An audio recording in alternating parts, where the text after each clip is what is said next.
बिस्मिल्लाहिर्रहमानिर्रहीम। अस्सलाम वालेकुम व्यूअर्स, आप देख रहे हैं मेरा चैनल इनाम शेख के नाम से। रिक्वेस्ट है कि चैनल को सब्सक्राइब कीजिए और बेल आइकन को पुश कीजिए, ये मुझे वीडियो बनाने में काफ़ी हेल्प करेगी। आज बात करूंगा रशिया की और इंडिया के एग्रीमेंट्स की। प्रेसिडेंट पुतिन इंडिया गए और इंडिया के अंदर जाके उन्होंने इंडिया के साथ बहुत सारे एग्रीमेंट्स किए हैं। हमें देखना पड़ेगा कि क्या वजह है कि हमारी फॉरेन पॉलिसी नाकाम हो गई है, क्योंकि ज़्यादातर लोग यही कह रहे हैं कि पुतिन पाकिस्तान नहीं आए लेकिन इंडिया चले गए हैं, तो ये पाकिस्तान की नाकाम खारजा पॉलिसी है। हमें ये भी देखना पड़ेगा कि खारजा पॉलिसी फॉरेन पॉलिसी काम किस तरह करती है। क्या ये बिल्कुल उसी तरह है जैसे आपके महल्ले में या आपके इलाके के अंदर कोई आप सियासत कर रहे होते हैं, ये उस तरह की है, या फॉरेन पॉलिसी बिल्कुल डिफरेंट चीज़ है? क्योंकि इलाके में आप सोचते हैं कि हाँ ठीक है, इसने मेरे साथ ये किया, अब फॉर टैट इसको जवाब मिलेगा, मैं ये करूँगा। फॉरेन पॉलिसी में आपको बड़ा डिप्लोमेटिकली चलना पड़ता है। फॉरेन पॉलिसी में आपको चीज़ों को बड़ा सोच समझ के लेकर चलना पड़ता है, बड़ा लॉन्ग टर्म और बड़ा प्रूडेंट होकर चलना पड़ता है। फॉरेन पॉलिसी उसी वक्त एकदम एब्रप्ट किस्म के डिसीजंस लेने का नाम नहीं है, जज्बाती फैसले करने का नाम नहीं है कि जज्बाती फैसला हमारे साथ ये हुआ है अब हम ये करेंगे। आपने देखा कि अभी अमेरिका और यूके और ऑस्ट्रेलिया, इन्होंने जो अभी वॉरशिप का एक एग्रीमेंट किया था जिसमें फ्रांस इनसे नाराज हो गया था। तो ये आजकल जितना भी दौर है ये मुफादात का दौर है।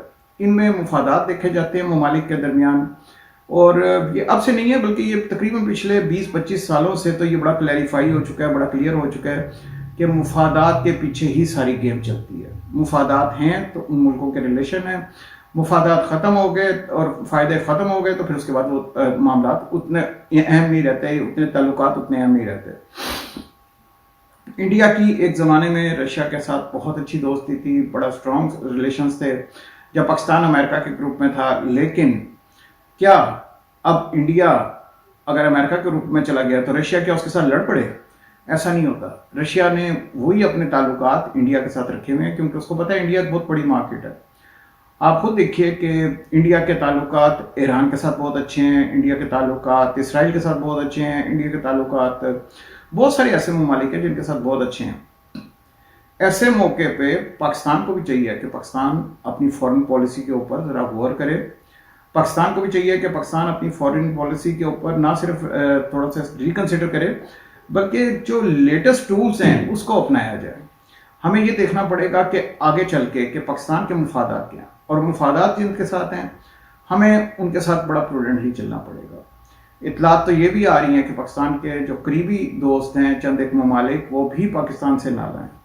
लेकिन ये सारी चीज़ें मुफादात के साथ साथ हैं। जैसे जैसे मुफादात आपके बढ़ते जाते हैं ताल्लुकात बेहतर होते जाते हैं, जैसे जैसे मुफादात कम होते हैं ताल्लुकात कम होने शुरू हो जाते हैं। हमने ये भी देखा कि दुनिया के अंदर, आपने भी देखा होगा कि सऊदी अरब के अंदर फ्रांस के प्रेसिडेंट भी आए हुए थे, दूसरी तरफ कतर के भी आए हुए थे। तो ये चीज़ें ये चलती रहती हैं। ममालिक आपस में ताल्लुकात इस तरह ख़राब नहीं करते चंद चीज़ों के पीछे, ना ही वो चाहते हैं, क्योंकि आर्म्स रेस लगी हुई है। फ्रांस भी चाहता है कि अपने आर्म्स ज़्यादा से ज़्यादा बेचूं। मुस्लिम ममालिक क्योंकि टेक्नोलॉजिकली वो इतने स्ट्रॉन्ग नहीं हैं तो बड़े डिपेंडेंट है टेक्नोलॉजी के लिए और आर्म्स एंड एमुनेशन के लिए और इन चीज़ों के लिए यूरोप और वेस्ट की तरफ और अमेरिका की तरफ। तो ये तमाम की तमाम जो चीज़ें हैं ये सिर्फ इसीलिए की जाती हैं ताकि किसी भी तरह से अपने मुफादात का तहफ़्फ़ुज़ किया जाए, अपनी चीज़ों को देखा जाए। वो ममालिक जो बेचना चाह रहे होते हैं असला, वो चाहते हैं उन ममालिक के साथ डील करें जिनके पास पैसा ज़्यादा है, जिनके पास हालात ऐसे हैं कि उनकी हर वक्त वॉर का ख़तरा है, ताकि वो ज़्यादा से ज़्यादा हमसे असला खरीदें, अंबार लगाएं। जो ममालिक ख़रीदना चाह रहे होते हैं वो इसकी अच्छे रिलेशन चाहते हैं ताकि उनको हर वक्त टाइमली असला प्रोवाइड किया जाए, असला मिल जाए, और उनके लिए ये मसला ना हो कि किसी जगह से भी उनको असला ना मिल रहा हो या फिर लेटेस्ट टेक्नोलॉजी ना मिल रही हो। अभी जिस तरह S-400 आपने देखा है, रशिया ने इंडिया के साथ साइन किया एग्रीमेंट और दे रहा है डिफेंस सिस्टम। इसका मतलब वैसे तो हम अगर देखें तो चाइनीज़ जो है वो ज़्यादा बेहतर है हमारे ख्याल से, क्योंकि वो लेटेस्ट है, अपग्रेडेड है, न्यू फॉर्म के अंदर है। लेकिन ऑथेंटिसिटी अभी तक जो है रशियन की वो S-400 की बहुत अच्छी है। Let's be honest about it कि वो उसके अंदर रशियंस की उसके अंदर बहुत ज़्यादा क्रेडिबिलिटी है। हम लोगों को ओवरऑल दुनिया के अंदर भी, अब आपने पाकिस्तान ने अगर ग्रो करना है तो पाकिस्तान को ये बावर करवा देना चाहिए दुनिया को कि हम पाकिस्तान, ज़रूरी नहीं है कि अगर आपकी भारत के साथ नहीं बन पाती तो आपकी किसी और से भी नहीं बनेगी। अब आप देख लीजिए कि भारत की अगर आपसे नहीं बन रही तो ईरान के साथ तो भारत की बहुत अच्छी है, भारत की और हमारे हमसाया ममालिक के साथ बहुत अच्छी है। अफगानिस्तान के अंदर वो पेनिट्रेट करने की इतने अरसे से कोशिश कर रहे हैं। हमें अब ये सोचना चाहिए कि हमने भारत के साथ अगर नहीं भी बनती तो हमारी नेपाल के साथ अच्छी बन जानी चाहिए, हमारी बर्मा के साथ अच्छी बन जानी चाहिए, हमारी बांग्लादेश के साथ अच्छी बन जानी चाहिए, हमारी इवन श्रीलंका के साथ अच्छी बननी चाहिए, ताकि ओवरऑल पाकिस्तान को भी उसका वो इम्पैक्ट मिले कि पाकिस्तान के भी रिलेशंस उसी तरह स्ट्रांग होना शुरू हो जाए।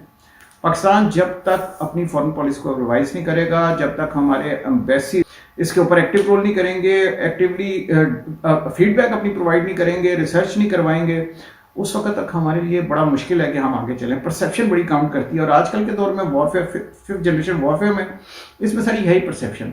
अगर आप परसेप्शन अपनी अच्छी देते हैं तो दुनिया आपको एक्नॉलेज करती है, जहाँ पे आपकी परसेप्शन लो हो जाती है दुनिया आपको एक्नॉलेज नहीं करती, चाहे वो आपके दोस्त ममालिक हैं या कोई भी है, वो फिर आपके साथ उस तरह नहीं खड़े हो पाते जिस तरह के उनको होना चाहिए। हमें ये लग रहा है कि पाकिस्तान को इसके ऊपर बहुत सारा काम करने की ज़रूरत है। पाकिस्तान जितना भी ज़्यादा काम करे फॉरेन पॉलिसी के ऊपर उतना ही अच्छा है। पाकिस्तान के लिए बेहतर ये है कि पाकिस्तान अब अपने नए दोस्त और ज़्यादा दोस्त बनाए, बजाय इसके कि आप डिपेंडेंट हैं कि बस हमने एक ये ग्रुप ज्वाइन कर लिया, अब इसके बाद हमने और किसी को नहीं करना। आप अगर रशिया के साथ फ्रेंडशिप कर रहे हैं, इसका ये मतलब हरगिज़ नहीं कि रशिया इंडिया के साथ दोस्ती छोड़ देगा। आप अगर ईरान के साथ, ईरान हमारा दूसरा घर है, ईरान हमारे मुस्लिम ब्रदर भाई हैं, आप ईरान के साथ फ्रेंडशिप बढ़ाना चाह रहे हैं, इसका ये मतलब नहीं कि वो इंडिया के साथ अपनी फ्रेंडशिप खत्म कर देगा। आप अगर यूएई के साथ फ्रेंडशिप बढ़ाना चाह रहे हैं तो ये मतलब नहीं यूएई इंडिया के साथ फ्रेंडशिप खत्म कर देगा। उनके अपने स्टेक्स हैं, उनकी अपनी पॉलिसी है, उनके अपनी चीज़ें हैं, वो चाहेंगे कि हम अपनी पॉलिसी के मुताबिक चलें। हम उनकी पॉलिसी को इन्फ्लुएंस ना करना चाहिए, ना करेंगे। हमें अपने मुफादात को देखना है, हमें अपने इंटरेस्ट को देखना है, पाकिस्तान के इंटरेस्ट को वॉच करना है। और पाकिस्तान के इंटरेस्ट को वॉच करते हुए हमें चाहिए कि हम हर एक से बेहतर हालात बनाएं, ताकि दुनिया के अंदर हमारी भी एक मुकाम हो, हमारा भी एक नज़रिया हो, और दुनिया फिर हमारी बात सुने। आपने देखा था हमें जब पीटीआई की गवर्नमेंट अभी नई आई थी, हमें इस्लामी ममालिक में तकरीबन 16 वोट चाहिए थे ओआईसी के अंदर। हम वो 16 वोट इस्लामी ममालिक के हासिल नहीं कर पाए थे। तो आप बाकी तो छोड़ ही दीजिए ना, बाकी दुनिया को, कि चलें जी बाकी वेस्ट के ममालिक और दूसरे ममालिक, उनको तो आप बिल्कुल ही पीछे कर दीजिए। हम वो 54 मुल्कों में से, 55 इस्लामी मुल्कों में से, हम वो 55 ममालिक में से हम वो सिर्फ 16 या 18 वोट हमें चाहिए थे, और वो हम 18 वोट नहीं हासिल कर पाए थे। तो हमें अब देखना पड़ेगा कि हमारी पॉलिसी कहाँ पे लैग कर रही है, क्यों लैग कर रही है, क्या वजूहात हैं हमारी पॉलिसी के लैग करने की, कि हम लोग, क्या वजह है कि हम हर जगह पे हमारी उस तरह से लॉन्ग टर्म रिलेशनशिप नहीं चल रही जिस तरह चलनी चाहिए। हमें अब, क्योंकि दुनिया बदल रही है, एक ग्लोबल विलेज है, बिजनेस इस टाइम बहुत इंपॉर्टेंट है, इकॉनमी बहुत इंपॉर्टेंट है। जब तक हमारे टर्म्स दूसरे ममालिक के साथ अच्छे नहीं होंगे, हम अपनी रिलेशन, अपने इकॉनमी, ये सारी चीज़ें, इन चीज़ों के ऊपर डिपेंडेंट हैं, तो हम आगे उसको लेके कैसे चलेंगे। हमें इन तमाम चीज़ों पे बड़ा गौर करना पड़ेगा। ये क्योंकि ये, और इसको कोई लॉन्ग टर्म पे गौर नहीं करना, ये हमने इंस्टेंटली करना है, क्योंकि अब हमारे पास इतना टाइम हम गुजार चुके हैं, ज़ाया कर चुके हैं, अब हमारे पास इतना टाइम नहीं है। हमें उन ममालिक को भी ये बावर करवाने की जरूरत नहीं कि हम आपके उस वक्त काम आया करते थे। आज से 50 साल पहले अगर पाकिस्तान ने जर्मनी को लोन दिया था, इट डजंट मीन कि पाकिस्तान को वो बावर करवाने की जरूरत है, उनके बैक ऑफ दी हेड है। कोरिया के हम काम आए थे प्लानिंग के अंदर, जरूरत नहीं हमें कोरिया को बताने की कि हमने आपके उस वक्त काम आए थे। हमें अब अपने हालात उनके साथ बेहतर करने हैं, उनको प्रूव करके दिखाना है, सिर्फ वर्ड्स में नहीं, डीड्स में, कि हाँ पाकिस्तान वाकई उनके साथ सिंसियर है, पाकिस्तान वाकई उनके साथ खड़ा है और इंटरनेशनल कम्युनिटी के साथ मिलकर चलना चाहता है। अब वो दौर खत्म हो चुका है कि आप अकेले चलेंगे, अकेले तो आप चल नहीं सकते, तो इंटरनेशनल कम्युनिटी के साथ ही आपको चलना पड़ता है, तभी आपको वाइबिलिटी मिलती है, तभी आपको मार्केट्स मिलती हैं। इसका ये मतलब नहीं है कहीं पे भी कि आपका रिलीजन खतरे में पड़ गया, क्योंकि रिलीजन एक अलहदा चीज़ है। आप अगर, मैं अल्हम्दुलिल्लाह मुसलमान हूँ, आप मुसलमान हैं, तो हमारा इस्लाम उसी तरह, उसके ऊपर कोई मसला नहीं है। हमें इंशाल्लाह इसके ऊपर सोचना पड़ेगा। Thank you for watching today's video. Until next time, अल्लाह हाफ़िज़।